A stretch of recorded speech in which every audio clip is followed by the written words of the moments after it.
বোনদের কান্না শুনি এই সরকার আর না। হাততালি থেকে কামদুনি মা বোনদের কান্না শুনি এই সরকার আর না। ভারত মাতা কি, ভারত মাতা কি।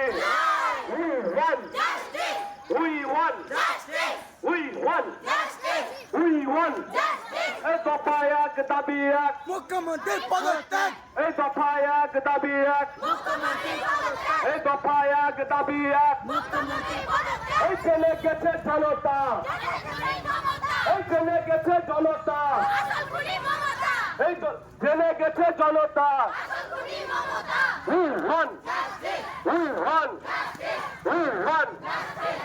এদিকে দিকে নারী নির্যাতন হচ্ছে কেন? মুখ্যমন্ত্রীর জবাব চাই। এই জবাব তোমায় দিতে হবে, এই জবাব তোমায়